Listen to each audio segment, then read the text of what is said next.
Hey, it's Niall Mackay here, the host of a Vietnam podcast.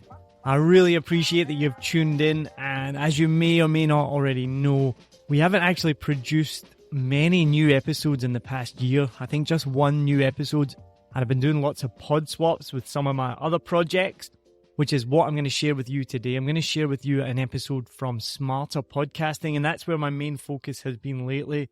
My main business now is helping other people create podcasts. And so my other show is called Smarter Podcasting, where I help make better podcasts for people and share the advice that I've learned along the way. And I copied something that I did on a Vietnam podcast a while ago. What I did was I fed some information into ChatGPT and I asked ChatGPT to interview me about podcasting. And I did that a while ago on a Vietnam podcast and people loved it. So I've done it again on Smarter Podcasting, and I thought as a listener to a Vietnam podcast, you might want to hear more information about why I create podcasts, how I started it, and some information and advice on how to make a better podcast. So thank you for listening to a Vietnam podcast. You are going to hear an episode from my other show called Smarter Podcasting. And if you want to start your own podcast or you want any help with that, then just get in touch with me. Go to the website, 7millionbikes.com. You can contact me there. You can even book a free consultation and I'll be happy to help you with anything that you need. And I have some exciting news about a Vietnam podcast, but I'm not going to share it with you just yet. So keep on listening. So thanks very much and enjoy the episode. So when you podcast as a hobby, you're not doing it to make any money. And in fact, you're spending a lot of money doing it and you're doing it because you love it. And as soon as you start doing something for money, whether you like it or not, it's going to change.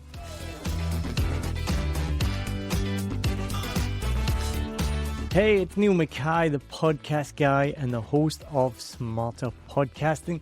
I'm doing something I have never done before. I'm recording an episode in my own studio here in Saigon, all by myself. I got nobody here at all. And in this episode of Smarter Podcasting, I'm going to do something that I have never done before on this podcast. So I started podcasting back in 2019 as a hobby with my podcast that was called a Vietnam podcast. And a couple of years ago, when ChatGPT blew up, I had ChatGPT ask me questions about Vietnam. And then I recorded myself answering them. That was one of the biggest episodes of a Vietnam podcast. And the one that I got the most feedback on. There was so many people messaged me about that. They loved it. I had taken advantage of the fact that ChatGPT had just started, so it was like a thing, but it's still a thing, right? And I've been meaning to do this for ages. I haven't had the time, and I finally have some time to do it. So I'm in the studio, and I've asked ChatGPT, which, if anyone has used it, the more you use ChatGPT, the more it gets to know who you are, because you're asking it lots of questions. So I can almost ask it anything about me, and it immediately will tell me that I'm a podcaster, I'm a comedian, I was a teacher, I help raise money, the company does this, it does that. It's pretty crazy, it's pretty incredible, it never forgets. So I just typed into ChatGPT, ask me 10 questions about podcasting, and I'm going to answer them. So let's begin. First question. What initially sparked your interest in podcasting, and how did you transition from being an avid listener to becoming a podcaster yourself? I've been listening to podcasts since the very beginning, almost early 2000s, going to uni every day on the bus. I was addicted to the Carl Pilkington, Ricky Gervais and Steve Merchant show, which started off on The Guardian, I think. And Carl Pilkington was pretty unknown at that point. Now he's pretty famous, written books, been on many TV shows. But I was addicted to that show. And so I started podcasting then on my iPod, which a lot of people won't even know what the hell an iPod is. It was a tiny little device. And then I was hooked from there. And then Serial came out in 2014. If anyone remembers Serial, the Adnan Syed story, it was the beginning of true crime. And addicted to that, listening to that week by week as every new episode came out, talking about it with my wife and with friends. And that was it. And then just continued from there, listening to podcasts all the time in the gym, when I'm traveling. And then really from, how did I go from being a listener to a podcaster myself? I've told this story many times, but you might not have heard it before. I was doing the dishes one day on a Sunday and my wife was at work and I was off on a Sunday. We normally have the same days off, but for a while I was off by myself and I was bored. I didn't have anything to do. Really, the only thing I could think to do was go drink, and I didn't want to do that without her. And then by the time she finished work, I'd be wasted. So I was bored. I had nothing to do all day. And then I thought, well, why don't I start a podcast? And lived in Saigon. I really wanted to know more about people that lived here. And so started a podcast about Saigon. And then that became a podcast about Vietnam. All right, question 2. Could you share a memorable moment or episode from your podcasting journey that had a significant impact on you or your audience? Significant moment? There's been so many. I think the biggest one, there's been a few, but the biggest one I think that had an impact on me anyway was when I did an episode with Suzanne Tehien Hook, who had been introduced to me through someone in Saigon. She was a survivor of the Vietnam War, essentially. So she had been abandoned under a bush. She was half black, half Asian, assumed that her father was an African-American GI and her mother was Vietnamese. She had no idea if her mother had been raped, if she had been in a relationship, if she'd been in love, or if it was a one-night stand. She just didn't know anything about her life. She'd been found by the orphanage and then adopted by a British family, and it was a big, massive success story. She'd been adopted to the UK and ended up having a nightmare childhood. And I won't go into all the details because it was really, really horrific. And she said something during that episode that stuck with me ever since was she never knew what it felt like to be loved. And I'm from a relatively poor upbringing. There was always food on the table, but money was a thing. And had parents got divorced, all of that kind of stuff. But when she said that, I realized that I never felt unloved and I had no idea what that feeling was like and felt really lucky to have been loved my whole life. So that was a really, really profound moment on me. And I think I cried for only the second or maybe the first time ever interviewing somebody on the podcast. So that's a pretty memorable moment. How do you approach finding and selecting topics for your podcast episodes, and what factors do you consider when determining what content will resonate with your audience? This is a terrible question to ask me. I literally fly by the seat of my pants. Somebody that runs a podcast production company and coaches people on podcasting. For my own podcast, I'm absolutely shocking. So for a Vietnam podcast, it was all about sharing stories of people connected to Vietnam. So it's pretty simple. I didn't do much research on the people because I wanted to be there in the moment and enjoy the stories. I just wanted to make sure, one, my biggest thing was that I had a diverse lineup of guests. So I focused on having almost a 50-50 split with men and women. We'd limit it to just 1 or 2 Caucasian people per season, which was about 10 episodes, trying to make sure I have a mix of LGBTQ as well, people from all over the world, people from Vietnam as well. So that for me was how I selected the guests. And then the topic was more about what they would talk about, what their story was. With Smarter Podcasting, the one that you're listening to right now, I'm shocking to be honest. And I've talked about this from the beginning. Partly because I am so busy with 7 Million Bytes podcast. And I'm not trying to say that as a brag, but we are working on anything from 25 to 30 podcasts at any one time. It's getting crazier and crazier, and which is amazing. And this podcast was initially set up to help other podcasters because that's what I want to do. And so I guess that's what drives the topics is how can I help other podcasters? But I do probably fail quite miserably at that. And I do know that this podcast could be way, way better than it is. And I do neglect it sometimes. I'm so sorry. What are some common challenges that new podcasters face, and how do you advise them to overcome these obstacles? I think the biggest challenge in the beginning is just time. And we've talked about this many, many times on this podcast and other podcasts that I've been interviewed on.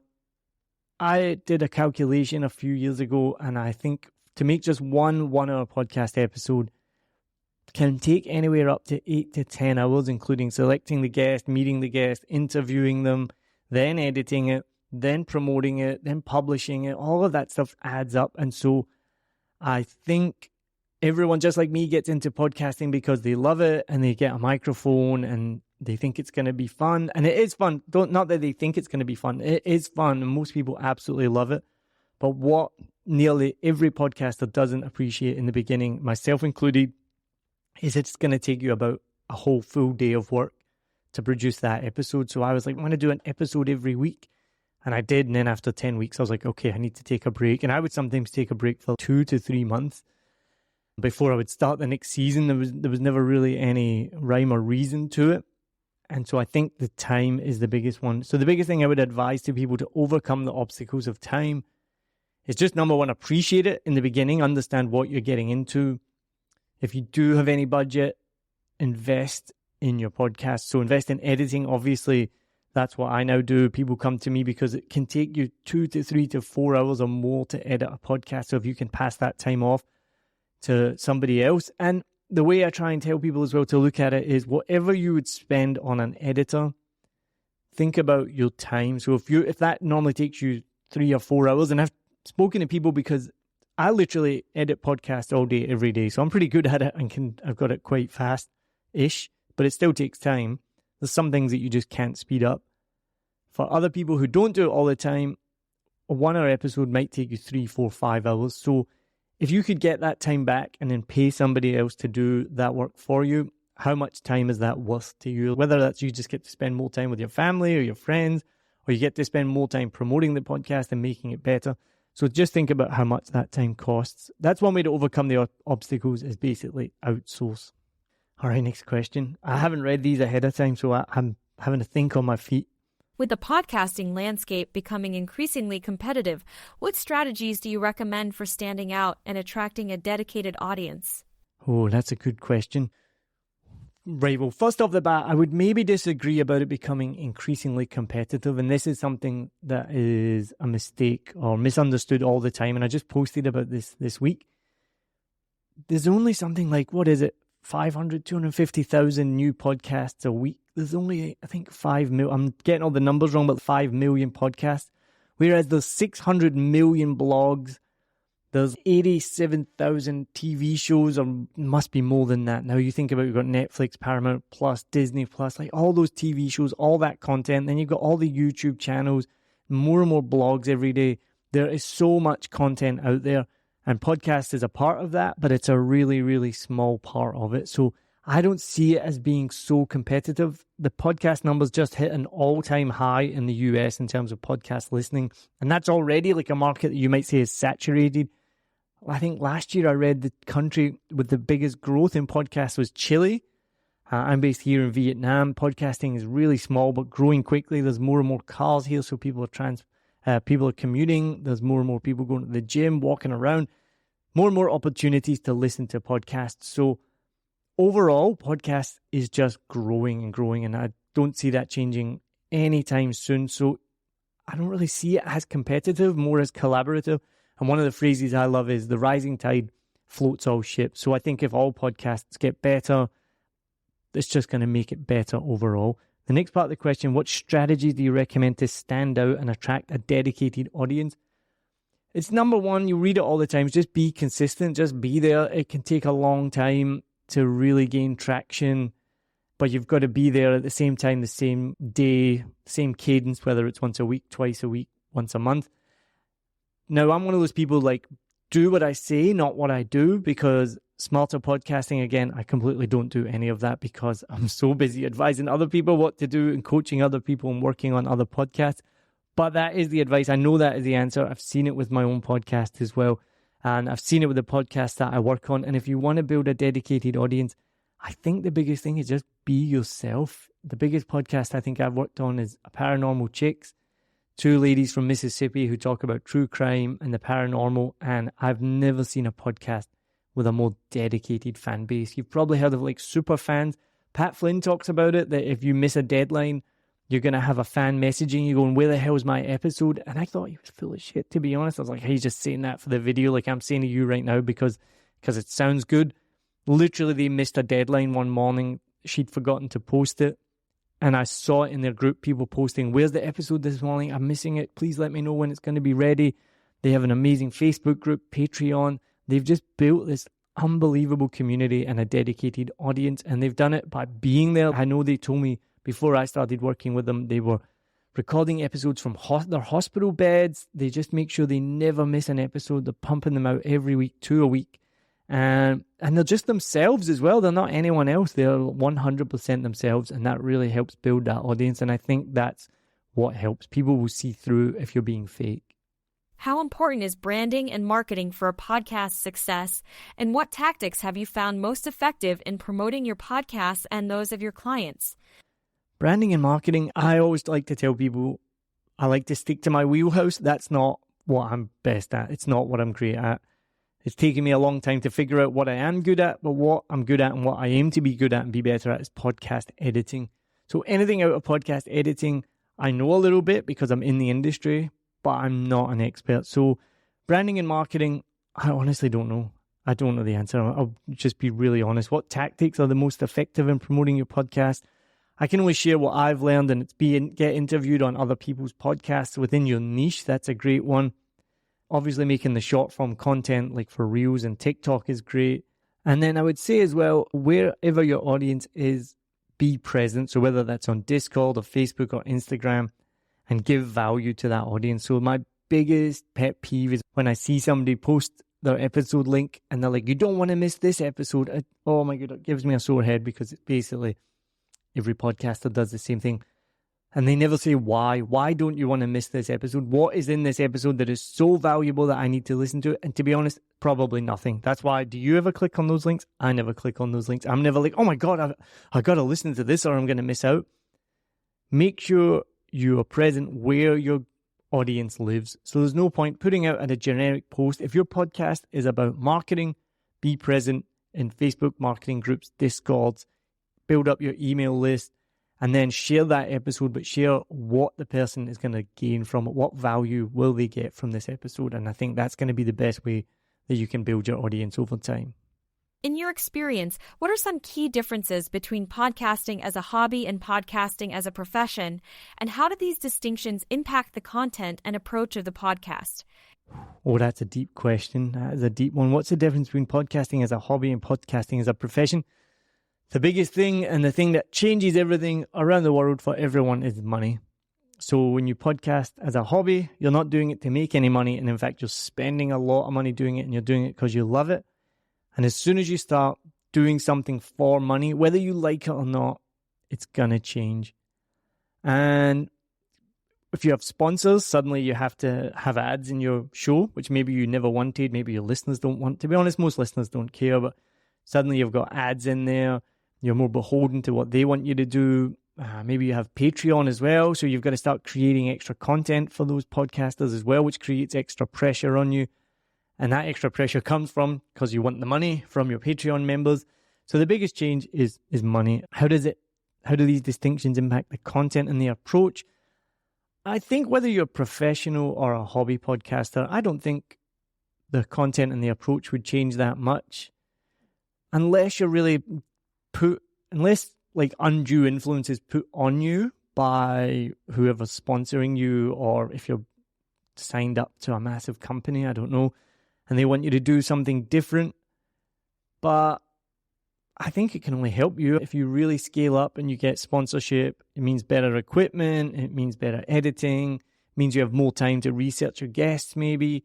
I don't think there's any downside from becoming a hobby podcaster professional. And probably the biggest difference is you're going to notice an increase in quality. And that's what I've noticed as well. Everyone starts out like someone like me with condenser microphone in a big empty room, terrible sound, terrible audio, and you can notice over time that gets better and better and better. So it's definitely helpful to become professional. What advice do you have for podcasters looking to monetize their shows, and what monetization strategies have you found to be the most successful? We'll be right back. Join pilot and adventurer Fernando Pino as he takes you on journeys to discover exciting destinations across the UK and Europe. You'll fly with him to hidden gems and experience local culture, from bustling streets to serene hideaways and the best places to eat, sleep, and play. Travel Plans is more than a podcast. It's your ticket to exploring the world and its history with a friend. In this episode, we are flying to discover a beachside paradise perfect for the whole family. Discover golden sands, activities galore, and even free childcare so you get your own break too. Why am I still here? Great question. What advice would you give for monetizing the shows? My biggest piece of advice right away, and I've written this before in an ebook I wrote and some articles that I've wrote. If you're getting into podcasting to make money, then don't. It's not a quick and easy way to make money. And I hear that from some people that are getting into podcasting before they've even started. They're wondering, how do I monetize? It's really difficult to monetize your podcast.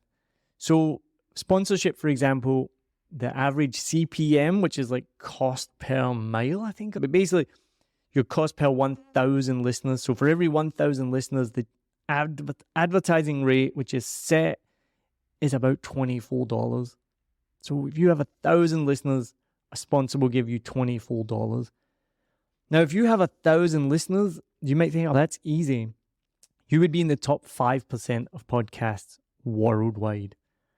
Now, with my podcast, I don't think I've ever gotten higher than the top 10%.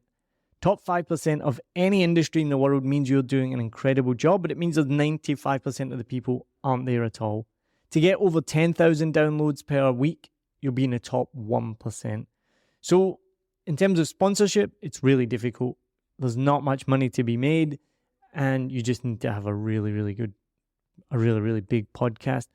The other strategy, obviously, is Patreon, and I would definitely suggest doing that quite early on as well. If you're really focused on building a community and getting people interactive with your podcast and making them feel part of it, then I would get started with Patreon and coffee.com, having people send you. I did that before with a Vietnam podcast, and honestly, it's the coolest thing in the world. I would wake up sometimes in the morning and they'd be like, Han has sent you a coffee from Germany, and then he'd be like, can you go get a beer with this?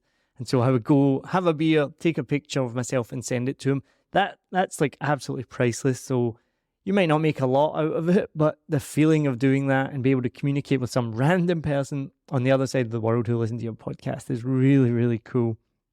What monetization strategies are the most successful? For me, it was editing other podcasts. So that's what exactly happened. I'd done Patreon. I had tried to get sponsorship.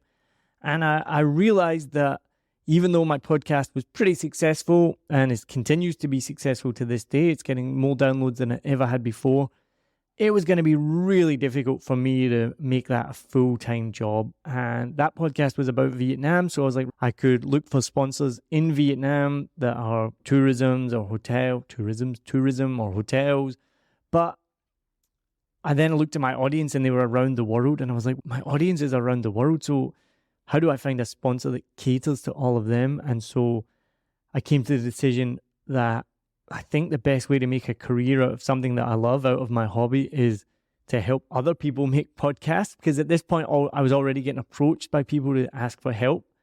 And I got to give kudos to my wife as well. She was the one that said, you know a lot about podcasting. You've learned so much since you started. And I was kind of like, really? It just seems so normal, like easy. She's like, people want to know what, and if you can help them do that quicker. She's like, how much time have you spent researching stuff online? And then you could help somebody know that within a minute. So that was my most successful strategy. But people do things like merchandise. I see people often do that. I think that's a difficult one. Yeah, you're not going to make much money out of that. The margins are pretty small on merchandise. Then you've got to send it out to people, order it. So I wouldn't worry too much about that. But the most successful ones, yeah. But I think just focus on building an audience, making a great podcast, and then you can look at things like sponsorship. But I would definitely go for Patreon and coffee.com first of all. Looking ahead, what do you see as the future trends and developments in the podcasting industry, and how do you anticipate these changes will shape the landscape for podcasters and listeners alike? Well, this is an easy one. Video is changing everything. Even last year I was sitting and planning the future of 7 Million Bikes podcast, and I literally wrote it down. The future is video. And I'm a podcast purist, a fanatic. And for me, even a year ago, I was like, podcasts are audio only. It has to be audio only. That's how it started. Anything else is a vlog or a YouTube channel. Stop calling it a podcast. And I've just had to soften that stance a little bit because it is blowing up so much. I do advise, if you're going to do video, it should be complementary to the audio. And I think many people do that as well, and I love it. Partly because you can make the short form content of it, and partly because some people like to see the host. They want to see the person. It's now integrated with Spotify, which I actually really like. Some of the podcasts I work on do that. So you open up Spotify and you can see the video right there. There are some podcasts that I listen to. I love The Rest is Football podcast by Goal Hangers, Gary Lineker. I'm a big football fan, so I listen to that. I'm a bit of a super fan of that. I'm like always waiting for the next episode to come out. And there is sometimes they talk about something and I will go and look it up on YouTube because I want to see what they're saying. And I do really like the short form content. So the future is video, absolutely. How will these changes shape the landscape for podcasters and listeners? For podcasters, it means investment in more equipment. It means I think I've had to invest in creating a studio. I'd wanted to do this for quite a while and then finally pulled the plug. Pulled the plug? That sounds bad, right? Finally pushed the button? I don't know, but finally did it. Invested a little bit, created this studio, recording video. It takes longer. It's going to take me 4 times longer to upload this video, to edit it. I'm going to need more storage. It just takes longer to do everything. You need better equipment. You need more storage. So if you are going to do video and you want to do it well, it's going to cost you more money. The difference for listeners, I think it's just extra content, right? Like I just gave those examples. I can watch it and listen to it. So for me, podcasting is still listening. It can be frustrating sometimes when sometimes I work with some people and they'll say, oh, we're going to make a podcast today. And they're literally just making a 2-minute promo video. And I'm like, that's not a podcast. Podcasts are on Apple Podcasts or on Spotify. That's the number one for me. They have to be on Apple Podcasts, Spotify, and the rest of them. And then everything else is extra. So how's it going to change for listeners? They're going to consume more video content, but I don't think that's going to be a big way. I know YouTube are trying to break into the podcast market, and I know lots of people make videos, but no one's really watching the full amount. So from what I know on YouTube, people are going to consume less than 20% of that video. If they consume 40%, 60%, then that is absolutely incredible. I know my listening habits from other people. I don't really know anyone that sits and watches a full hour of someone having a conversation. Joe Rogan's massive, but does anyone sit and watch the full thing on YouTube? Or do you watch the clips that he posts, or do you skip through it? Whereas with a podcast, with an audio podcast, on average, 80% of that podcast is going to be consumed and might not even be in one sitting. You might start it on the way to work and you're going to finish it on the way back. So audio is still number one for me in podcasts, and then video is just a nice little extra.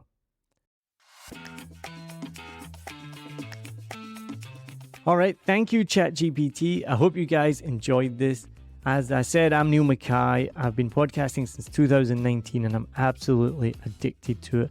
I ended up starting my own company, 7 Million Bytes Podcast, and we focus on helping you make the best podcast you can. So if you want help from me and from 7 Million Bytes Podcast, go to the show notes, go to the description. There'll be a link there to my website. Go to the website. You can book a free consultation call. I'll be happy to help you with any questions you have and hopefully be able to work with you and make your podcast amazing. And don't forget, do all that stuff that everyone's going to tell you to do, and I just can't help myself. I don't even want to say it, but I'm going to say it.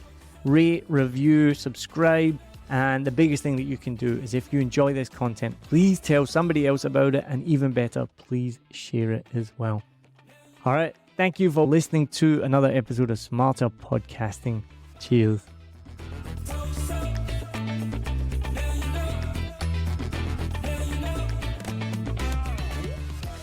I hope you enjoyed this episode. If you're like me, you may use your laptop at places where you have to use public Wi-Fi.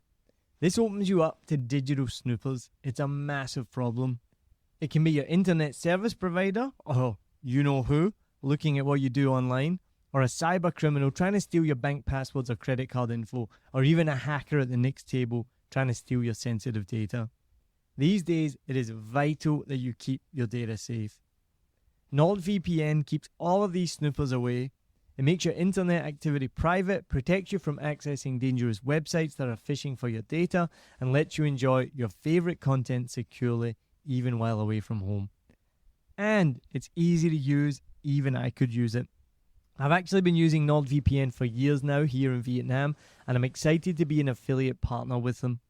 I've used NordVPN to watch Netflix, BBC, Disney Plus with ease.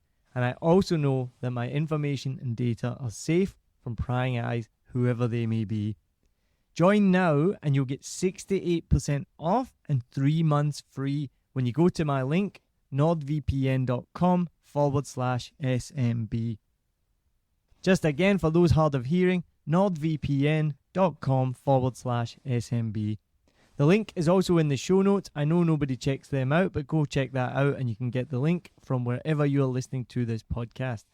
As an affiliate partner, It also means that I will get a small commission when you sign up, but at no extra cost to you. So not only will you be getting a great deal through 7 Million Bikes, you get a great VPN and you'll be supporting 7 Million Bikes podcast. Stay safe online and enjoy the shows you love. Any questions, just let me know. You know how to get in touch with me. And thanks for listening to this show. Cheers.